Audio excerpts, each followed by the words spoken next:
அதாவது பிறந்த குழந்தைக்கு ஃபர்ஸ்ட் 6 மந்த்ஸ்க்கு தாய்ப்பால் கண்டிப்பா கொடுக்கணும். தாய்ப்பாலை தவிர வேற எதுவுமே கொடுக்க வேண்டாம். ஈவன் தண்ணி கூட அவசியம் கிடையாது. அந்த குழந்தைக்கு தாய்ப்பால்லயே எல்லா விதமான தண்ணி அண்ட் எல்லா விதமான ஊட்டச்சத்து எல்லாமே அந்த தாய்ப்பால் மூலியமா உங்களுக்கு கிடைக்கும். ஸோ ஃபர்ஸ்ட் 6 மந்த்ஸ் வரைக்கும் தான் இது. 6 மந்த்ஸ்க்கு அப்புறம் அவங்களுக்கு மத்த ஃபுட்டை நம்ம கிராஜுவலா ஸ்டார்ட் பண்ணலாம். ஸோ என்னென்ன ஸ்டார்ட் பண்ணலாம்னா இட்லி, பருப்பு சாதம், மத்த காய்கறிகள், சத்து மாவு கஞ்சி இது மாதிரி கொஞ்சம் கொஞ்சமா கிராஜுவலா ஸ்டார்ட் பண்ணலாம்.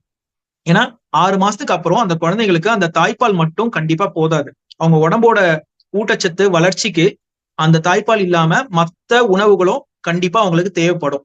மத்த வைட்டமின்ஸ், மினரல்ஸ், இரும்பு சத்து, அதே மாதிரி மத்த உடம்புல இருக்க அதர் எசென்ஷியல் நியூட்ரிஷன்ஸ் அது எல்லாமே வந்து இந்த தாய்ப்பாலால ஃபுல்ஃபில் பண்ண முடியாது. அப்ப அவங்களுக்கு மத்த ஃபுட் தேவைப்படுது. அது பேர் தான் வீனிங் ஃபுட்ஸ். ஸோ காம்ப்ளிமெண்டரி ஃபுட்ஸ்னு சொல்லுவாங்க. ஸோ ஸ்லோவா கிராஜுவலா 6 மாசத்துல இருந்து இந்த வீனிங் ஃபுட்ஸ் நம்ம ஸ்டார்ட் பண்ணணும். அண்ட் மதர் ஃபீடிங்கையும் கண்டினியூ பண்ணணும். மதர் ஃபீடிங்கை கொஞ்சம் கிராஜுவலா குறைச்சிட்டு அதையும் கண்டினியூ பண்ணணும். டில் 2 இயர்ஸ் மதர் ஃபீட் கொடுக்கறது it's always good for the baby. Weaning food கிராஜுவலா இன்க்ரீஸ் பண்ணி கொஞ்சம் கொஞ்சமா அதிகப்படுத்தலாம். ஒரு ஃபுட் அப்படிங்கிற மாதிரி ஸ்டார்ட் பண்ணி ஒரு வாரம் கொடுத்து அந்த குழந்தைய கொஞ்சம் பழக வச்சு அதுக்கப்புறம் 2 ஃபுட்டு 3 ஃபுட்டுன்னு கிராஜுவலா அதிகப்படுத்தலாம். நான் ஆல்ரெடி சொன்ன மாதிரி இட்லி கொடுக்கலாம், இல்ல வந்து புழுங்கல் அரிசி கஞ்சி கொடுக்கலாம், சத்து மாவு கஞ்சி கொடுக்கலாம். சத்து மாவுனா எல்லா மில்லட்ஸ்ன்னு சொல்லுவாங்க.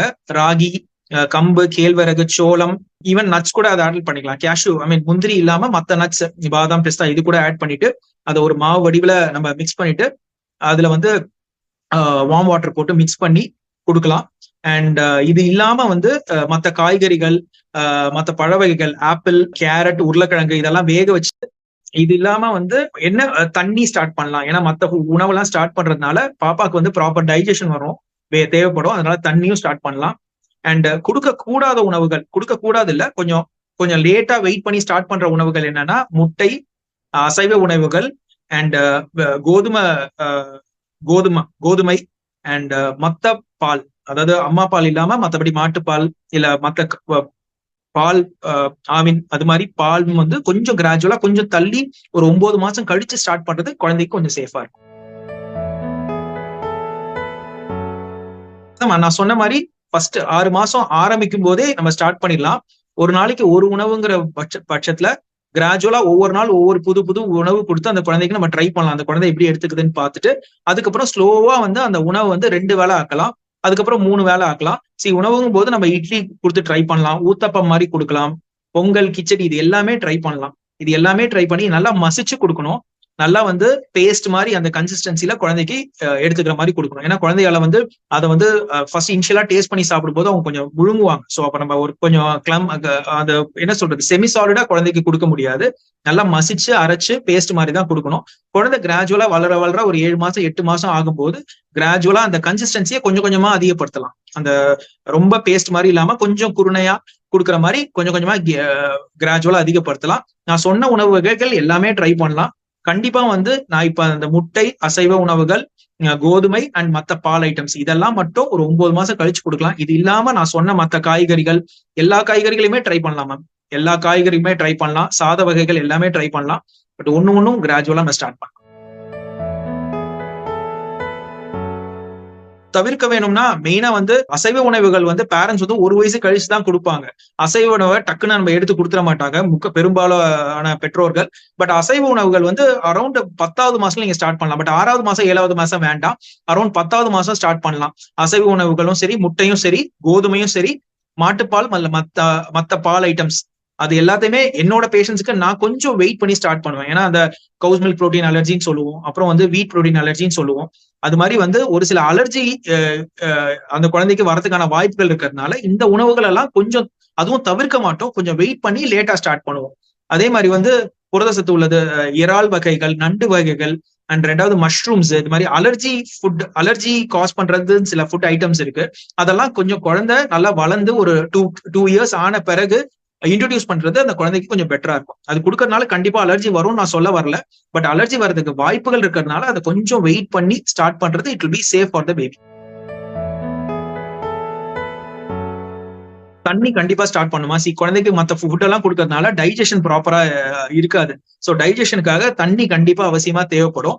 அண்ட் சப்போஸ் நிறைய பெற்றோர்கள் சொல்ற கம்ப்ளைண்ட் அதுதான், குழந்தை தண்ணி குடிக்கவே மாட்டேன்றாங்க, அவங்க தண்ணி கொடுத்தா விளையாட ஆரம்பிச்சிருவாங்க. அதுல கொப்பளிச்சு ஸ்பிட் பண்ணி மேல துப்பி கீழே துப்பி இது மாதிரி நிறைய விளையாட ஆரம்பிச்சிருவாங்க. தண்ணியே குடிக்க மாட்டாங்க. பட் தண்ணி வந்து ரொம்ப ரொம்ப அவசியம்.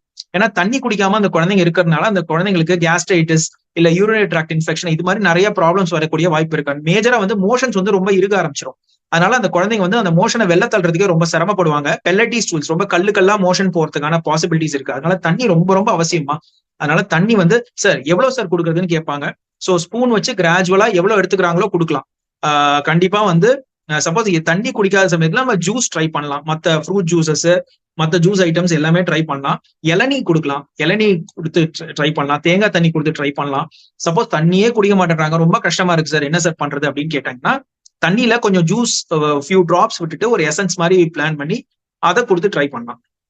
பட் கண்டிப்பா அவங்களை தண்ணி குடிக்க வைக்கணும். தண்ணி குடிக்கிறது ரொம்ப ரொம்ப அவசியம் அந்த குழந்தைங்களுக்கு. நிறைய பேர் வந்து ரொம்ப லேட்டா ஸ்டார்ட் பண்ணுவாங்க இல்ல சீக்கிரம் ஸ்டார்ட் பண்ணுவாங்கம்மா. சோ அது மாதிரி ப்ராப்ளம்ஸ் நிறைய இருக்கும். ஏன்னா வந்து சப்போஸ் இப்போ ஒர்க்குக்கு போற என்ன பண்ணுவாங்கன்னா கொஞ்சம் ஏர்லியாவே லீவ் எடுத்துருவாங்க. சோ அதனால அவங்க ஒர்க்குக்கு கண்டிப்பா கொஞ்சம் சீக்கிரம் போற மாதிரி இருக்கும். அதனால ஃபுட் எல்லாம் ஏர்லியா ஸ்டார்ட் பண்ணணும்னு ஆசைப்படுவாங்க. பட் அது மாதிரி ஸ்டார்ட் பண்றது எப்பயுமே யூஸ்வலா நல்லது கிடையாது. அட்லீஸ்ட் ஒரு 5.5 இருந்து 6 மாசம் வரைக்கும் வெயிட் பண்றது ஆல்வேஸ் சேஃப். ஏன்னா அந்த குழந்தைய வந்து பை கிரியேஷனே வந்து அந்த குடல் வந்து ஒரு சில உணவுகளை மட்டும்தான் செரிக்கக்கூடிய பாசிபிலிட்டிஸ் இருக்கு. அதுவும் 6 மாசம் 5.5 மாசத்துல இருந்து தான் வந்து அந்த உணவை எடுத்துக்கிறதுக்கு அந்த குழந்தையோட குடல் வந்து ரெடியா இருக்கும். சோ அதுக்கு முன்னாடி அதை ஸ்டார்ட் பண்றது இட்ஸ் ஆல்வேஸ் நாட் குட். அதே மாதிரி சில பேர் ரொம்ப லேட்டா ஸ்டார்ட் பண்ணுவாங்க. வெயிட் பண்ணி ரொம்ப பயந்து இது கொடுக்கலாம் அது கொடுக்கலாம், இல்ல அவங்க அது வேண்டாம்னு சொன்னாங்க இவங்க இது வேண்டாம்னு சொன்னாங்க, ஏதாவது ப்ராப்ளம் ஆகுமோன்னு பயமா இருக்கும் அப்படின்னு சொல்லுவாங்க. அண்ட் இன்னொரு ரொம்ப முக்கியமான விஷயம் என்னன்னா அவங்க மதர் ஃபீட் கொடுத்து அந்த குழந்தைய பழக்கப்படுறதுனால அந்த குழந்தை வந்து மதர் ஃபீடை தவிர வேற எந்த உணவையும் எடுக்க வேண்டாம்னு சொல்லி யோசிப்பாங்க. எனக்கு புதுசெல்லாம் கொடுக்காதீங்க, எனக்கு மதர் ஃபீடே போதும் அப்படின்ற மாதிரி. அதுக்காக நம்ம அப்படியே விட்டுற முடியாது. அதனால மத்த ஃபுட் எல்லாம் கிராஜுவலா ஸ்டார்ட் பண்ணிட்டு மதர் ஃபீடை கொஞ்சம் கொஞ்சமா குறைக்கணும். ஏன்னா நிறைய மதர் ஃபீட் கொடுக்கறதுனால அதுலயே வயிறு ஃபுல் ஆயிடும். சோ அப்ப மத்த உணவுலாம் அந்த குழந்தைங்க எடுத்துக்க மாட்டாங்க.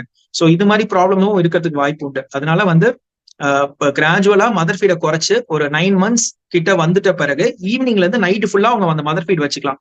காலையில இருந்து ஈவினிங் வரைக்கும் மத்த ஃபுட் எல்லாம் கொடுக்குற மாதிரி பிளான் பண்ணிக்கலாம். So that will be a better choice. இது என்னோட ஃபர்ஸ்ட் அட்வைஸ். செகண்ட் அட்வைஸ் வந்து இந்த பிஸ்கெட்ஸ். அது வந்து எனக்கு தெரிஞ்சு it's a worst weaning food. கண்டிப்பா பிஸ்கெட்ஸ் குழந்தைங்களுக்கு கொடுக்கவே கூடாது. இது எத்தனை பேருக்கு ஷாக்கிங்கா இருக்கும்னு எனக்கு தெரியல. பட் இந்த குழந்தைங்களுக்கு பிஸ்கெட்ஸ் பிடிக்குதோ இல்லையோ, இந்த மதர்ஸ்க்கு பிஸ்கெட்ஸ் ரொம்ப ஃபாண்ட். அது வந்து ஈஸியா கிடைக்கிறதுனால இருக்கலாம், காஸ்ட் கம்மி, அண்ட் அதை ப்ரிப்பேர் பண்றது ரொம்ப ஈஸி, டிராவலுக்கான ஒரு பெஸ்ட் ஃபுட்டு, குழந்தைங்களும் நல்லா சாப்பிடுவாங்க. அதனால வந்து lot of them they will prefer this biscuits. ஆனா கண்டிப்பா பிஸ்கெட்ஸ் கொடுக்கவே கூடாது. பிஸ்கெட்ஸ் வந்து full of maida and glucose. அதனால biscuit is a very very bad food. So முடிஞ்ச அளவுக்கு பிஸ்கெட்டை கொடுக்கறது தவிர்க்கணும். வீட்டுல வந்து வேற எந்த உணவுமே இல்லைன்னா கூட என்ன கேட்டீங்கன்னா நான் கண்டிப்பா பிஸ்கெட்டை கொடுக்க வேண்டாம் தான் சொல்லுவேன். சோ பிஸ்கெட் வந்து இருக்கிறதுலே ஒரு மோசமான வீனிங் ஃபுட். சோ கண்டிப்பா பிஸ்கெட்ஸ் கொடுக்க கூடாது. அண்ட் சில பேர் கேட்பாங்க இந்த ராகி பிஸ்கெட்டு இல்ல ஆர்கானிக் பிஸ்கெட்டு இது ரொம்ப சேஃப் பிஸ்கெட் சார் அப்படின்னு. என்ன இருந்தாலும் பிஸ்கெட் தான். ஸோ பிஸ்கெட் இல்லாம வேற எத்தனையோ நல்ல உணவுகள் இருக்கு, அதெல்லாம் அவங்க ட்ரை பண்ண மாட்டாங்க. அண்ட் பிஸ்கெட்ஸ் தான் வெரி ஃபாண்டா கொடுப்பாங்க. ஸோ பிஸ்கெட்ஸை அவாய்ட் பண்றது will be one of my advice.